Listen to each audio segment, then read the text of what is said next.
जोंनि बे नारेंगुरी गामिया माने रायजो जाजेननायनिफ्राय दासिम 50 बोसोर जाफैबाय। बे 50 बोसोर जाफैनायाव जोङो गल्डेन जुबिली फालिनायनि जिथुनाखि ओंथि, बे ओंथिया बेनोदि जोङो माने 50 बोसोराव बेसेबां माने बाव रायजो जानानै जों मा सोरजिनो हाखो, बा मा गायसननो हाखो, मा अनुस्थान बिनुस्थान गायसननो हाखो, नैबे आरो बे 50 बोसोर रायजो जाबोनायनि फुरा माने जारिमिनखौ जों मोनसे लाइसि हिसाबै सेबखांनाय जादों।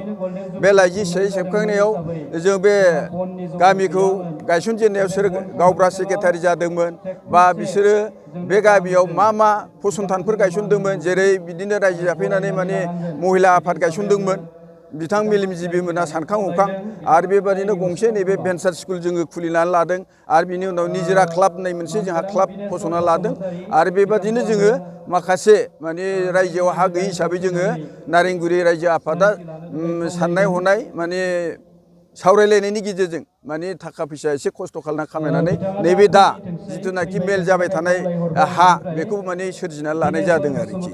ओमफ्राय बेबादिनो जोङो माखासे ब्रह्म धोरोमनि जिथुनाखि गोसारनाय, ब्रह्म धोरोमखौ माने आनसलिक ब्रह्म धोरोम दानायनिफ्राय बेबादिनो ब्रह्म धोरोमनि जों गामिया गोदो गोदायनिफ्रायनो ब्रह्मचारिखा, बेनिखायनो जोङो ब्रह्म मन्दिरखौबो दा गायसनना लानानै जोङो बेहाय ब्रह्म धोरोमखौ सिबिबाय थानाय जादों आरोखि। आरो बेखौनो जोङो बे गल्डेन जुबिली खुंनाय एबा सनाथि मायथाइ खुंनायनि ओंथिया बेनोदि जाहाथे जोङो 50 बोसोर बे गामियाव मा मावनानै जाबोखो, सोर मा दैदेनबोखो, बिनि हिस्ट्रिया जाखागोन नालाय, बे माने जोंनि उननि जाखांबोनाय लाइमोनफ्रा बे गल्डेन जुबिलीनि गेजेरजों जोंनि गामिया माने बेसेबां बोसोर जाखो बेखौ गोसोआव थागोन, आरो सोर रायजो खुंबोदों, सोर आफादगिरि नेहाथारि जाबोदों, सोर गामि दैदेनबोदों, बेफोरनि सोमोन्दै माने फुरा गोसोआव माने बिस्रा जारिमिन हिसाबै मिथिनाय थागोन आरोखि। बेनिखायनो जोङो बे गल्डेन जुबिलीखौ खुंनानै जोंनि उन्दै जाखांबोनाय लाइमोनफोरनो जों बेखौ फोरमायलांनो सानदों आरोखि।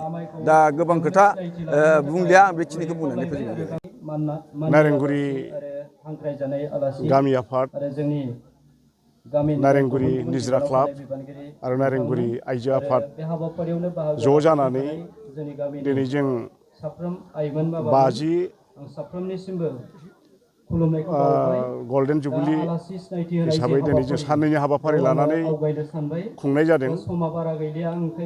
मैया 30 अक्ट'निफ्राय आरो दिनै 31 अक्ट', दिनै जों गेवलां मेल, आरो बे हाबाफारिखौ जोङो मैया गामिनि सान्थिनि जों लोगोसे मुलुग सान्थिनि थाखाय आरो बे आफादखौ मोजाङै खुंफुंनो हानायखौ आसा खालामनानै जोङो इसोरनि खाथियाव मोनसे नैमित्तिक जयग' लानाय जादोंमोन। आरो जोङो गामिनि जि मन्दिर, बे खाथियाव जोंनि गामिया जे दिनै 50 बोसोर जाबाय, नैबे 50 बोसोरनि मोनसे सिनायथि हिसाबै जोङो थं हिसाबै गायसननाय जादों, बेखौ मैया बेखेवबाय।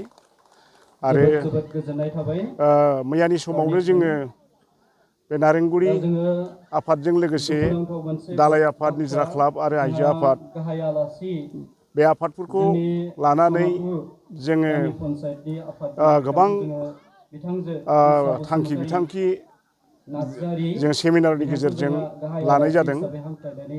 दा दिनै नैबे जि गेवलां मेल, नैबे गेवलां मेलनि हाबाफारियाव जोङो गोबां आलासि हांख्रायनानै लाबोदों, जाहाथे बे आलासि आइ बाबामोननि बिबुंथिनि गेजेरजों जोङो मोजां मेसेज मोननो हायो। नैबेखौ लानानै दिनै बेवहाय जोंनि UN एकाडेमि सनापुराव थानाय नैबे फरायसालिनि प्रिन्सिपाल बिरबल बसुमतारी बाबाखौ जोङो गाहाय आलासि हिसाबै बेवहाय हांख्रायनानै लाबोदों। आरो जोङो जोंनि बे नारेंगुरी गामिनि साखाथियावनो थानाय सनापुर गामि, गराइमारि गामि, सनारिजान गामि, बे गामिफोरनिफ्राय जोङो गोबां माने सायख'नानै जों आलासि हिसाबै लाबोनाय जादों।